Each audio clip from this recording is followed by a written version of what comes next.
here's all you have to do. Learn to work harder on yourself than you do on your job. Once I understood that philosophy, it totally changed my life. Work harder on yourself than you do on your job. If you work hard on your job, you can make a living, which is fantastic. If you work hard on yourself, you can make a fortune, which is super fantastic. Success is something you attract by becoming an attractive person. Success is not something you pursue. Success is something you attract by the person you become, by becoming an attractive person. Never be satisfied with yourself. Always know that as you invest the effort and time on you, that's the greatest ability that human beings have above animals. See, a dog can't be anything but a dog. Tree can't be anything but a tree. Human being, you've got unlimited potential. You can put effort on you, and by concentrating on you and developing you, you can transform your life wherever you are right now. So you want to work on yourself. My dreams are first every day, then my wife, then my kids. I can take care of my wife and my kids now, would you agree? I abandoned this. This is the fuel for who I am. I abandoned this dream, and then I can't take care of them. And then I'm gonna tell them what? It's all right that you didn't win. No, it's not all right if you don't win. You need to win. How many of you need to win more? Okay? If you don't control your environment, folks, somebody else is going to control your environment. You guys that run teams and run organizations, if you do not control your environment, someone else will control your environment. You are being controlled in your environment right now. If you don't control your environment, it starts with me. When I was 45 years old, I'm like, I'm going to control my environment. I'm going to take every penny I have, all the energy I have, all the resources I have, and I'm going to improve me. If I got to go broke in the process, because I'm already broke. Look, if you're not fulfilled if you're not reaching your full potential every day, you're broke right now. If you find your passion, you're going to have this tremendous energy. It's sustainable energy. But momentum requires you always do the next thing to keep the momentum going. If you believe in what you're doing, that's fuel. It adds more fuel to your fire. You gotta keep going, you gotta keep pushing through, you gotta keep persevering, because at the end of the day, when you do, and you do, and you do more, you will be amazed at how the universe conspires to help you get to the place that you wanted to get to. So believe in you, block out the shade, and let your sun shine on through, because it's on you to be you. And the reason you get yourself in a passionate place is so that you change your life, and the only thing that changes your life is making a decision. So while you're in this passionate state, that's where you make decisions. The only way the commitment and the energy and the momentum continues is if you take immediate, massive what, my friend? Massive action is the cure-all. Massive action is the cure-all. That's how you develop yourself. That's how you begin to appreciate what you get. When you're working on a dream, at some point in time, a transition takes place. And the transition is what you are becoming in pursuit of the dream. Because even if you don't get the dream, you become such a strong and powerful person. It will so change your life, you can look at something else and say, well, I think I'll go do this then. Because you have now developed yourself in such confidence and such competence in how to deal in the arena of life that you can move into another area and not miss a beat. Once you begin to discover who you are, then you really realize how you have been given authority and dominion over everything on the face of the earth, including all the dimensions of your life. But you can only do that through the struggle of life. And most people avoid the struggle. Most people go through life avoiding pain. And when you go through life like that, something in you dies. Something in you that you never activate is lying dormant in there, that you never get a chance to call on because you have not challenged yourself. Somebody said the land of familiarity belongs to the dead. That most people like to feel like they're a king in the area of their comfort zone. They only want to do those things that they know how to do well. Osborne said, unless you attempt to do something beyond that which you've already mastered, you will never grow. So if you want to begin to grow, you've got to put something out here that you can't reach easily, that has got to make you stretch, got to make you jump for it, got to make you get back a little bit and dig in so that you can take a leap for it. And maybe you jump up there and you miss it and you skin your knees and you come back again and you bust your lip next time. But you keep on, and through that process, you learn how to leap higher. You start challenging yourself to dig deeper, and then you discover some things about you that you don't know right now, some talents that you have in you that you didn't know that you can do. If you want to begin to make your stuff happen for you, I think that it's very important that you start trusting yourself. Listen to yourself. Listen to that still small voice within you. Don't try and make everything logical. There's some things about life that defies logic, that you just can't explain how the outcome is going to be. I think that's why Paul said you've got to learn how to walk by faith and not by sight.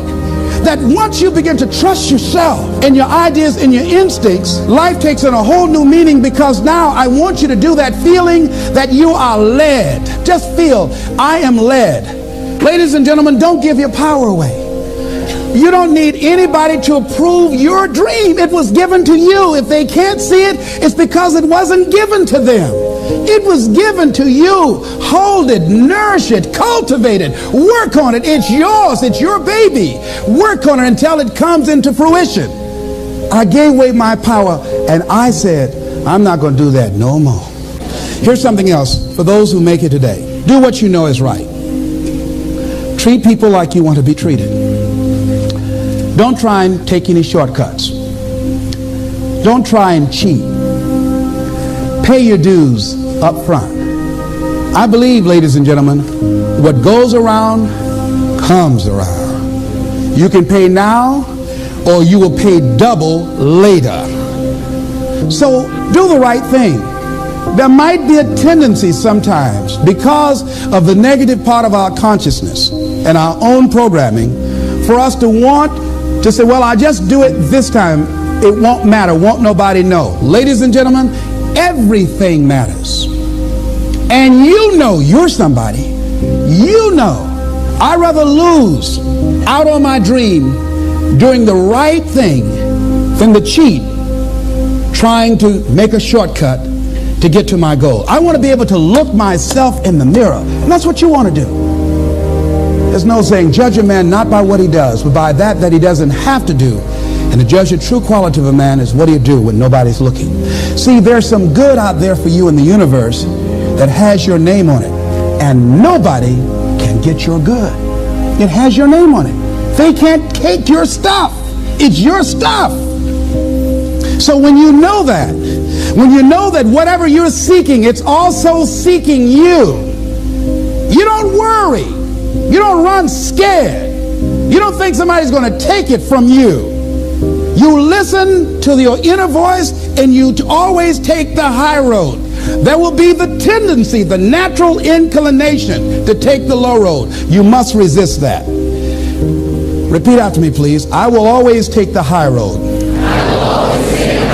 And do the right thing. No matter what. Take action.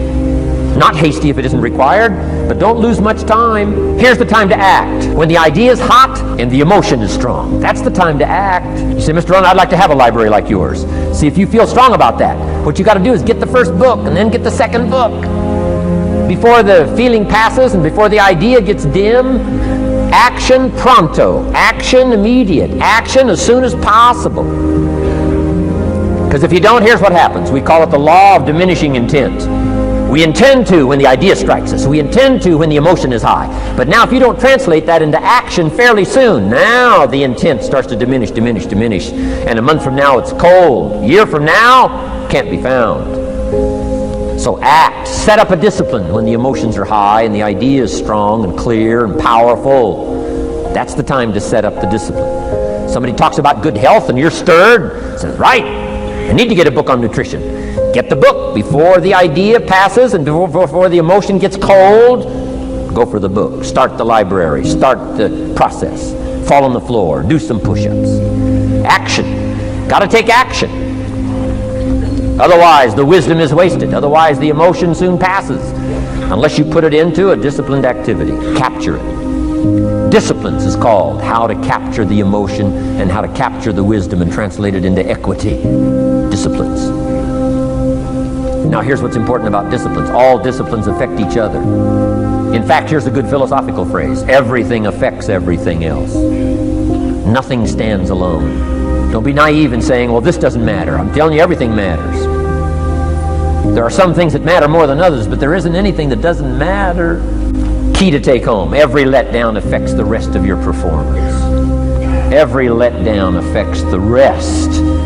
This is part of the educational process on personal development. If you don't take the walk around the block, you probably won't do the apple a day.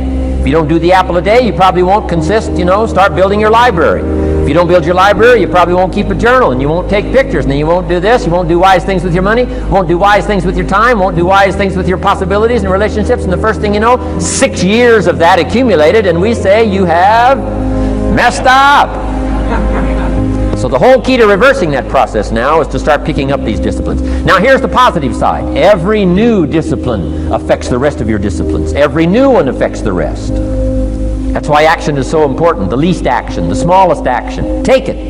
Because when you start accomplishing and the value starts to return from that one action, it'll inspire you to do the next one and the next one and the next one.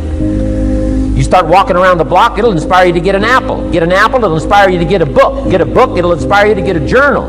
Get a journal, it'll inspire you to grow, develop some skills. All disciplines affect each other. Every lack affects the rest. Every new affects the rest. The key is to diminish the lack and set up the new. And you've started a whole new life process. Also, one more thought on discipline. Here's the greatest value of discipline. Self-worth, self-esteem. People are teaching self-esteem these days, but they don't connect it to disciplines. The least lack of discipline, and it starts to erode our psyche. One of the greatest temptations is to just ease up a little bit, right? The slightest lack of doing your best starts to erode the psyche. Instead of doing your best, doing just a little less than your best. Sure enough, you say, well, it's just going to affect my sales. No, it's going to affect your consciousness. It's going to affect your philosophy. Now you've begun in the slightest way to affect your own philosophy. Here's the problem with the least neglect. Neglect starts as an infection. And if you don't take care of it, it becomes a disease. And one neglect leads to another. And the worst of all, when neglect starts, it diminishes our self-worth, our self-confidence, our self-value. You say, well, how can I get back my self-respect? I'm telling you, you don't have to go to 29 classes. All you have to do is start the smallest discipline that now corresponds to your own philosophy, like I should, and I could, and I will. No longer will I let neglect stack up on me so that I will have the sorry scenario 6 years from now, giving some excuse instead of celebrating my progress. That's the key to discipline. Okay? Let's get kids involved in the least of disciplines. One more, and then one more, and then another one, and then another one, and then some more. And the first thing you know, you're starting to weave the tapestry of a disciplined life into which you can pour more wisdom and more attitude and more strong feeling, more faith and more courage. Now you've got something, a vessel in which to put it. And now the equities start to flow. And the early return, I'm telling you, if you'll start this process, the early return will have you so excited. You'll commit yourself to this strategy for the rest of your life. You'll never go back to the old ways. Join a new crowd. Join a new group. The disciplines to do it. Take action. I recommended the last time I was here the little book, Richest Man in Babylon, and I said I've lectured now to over 3 million people in the last 33 years, and I've recommended this little book to almost all of them, I think. Guess how many have actually gone and got this little book? Answer, very few. My best guess is 10%. Such an easy thing to do. In that last seminar, right, I suggested this little book, number one, is easy to find. Number two, it's easy to buy. The most you can pay for it, $6, $7, $8. You can borrow that from your kids. And number three, it's easy to read. It's in story form. That's why I use it for teenagers, teaching them how to be rich by 40, 35 if you're extra bright, much sooner if you find a unique opportunity. But if it's easy to find and easy to buy, and if it's easy to read, why wouldn't everybody go get it? We don't know. What do you know? You don't know. I don't know. Nobody knows. Here's how profound it is. Some do and Some don't. Now here's the numbers. About 10% do. 90% don't or won't. We don't know the mystery of that. And I'm telling you, 10 years from now, those numbers will still be the same. 10% will, 90% won't. The numbers don't change. Only the faces change. You're looking at one of the faces. I used to belong to the 90% who couldn't be bothered even if it was easy.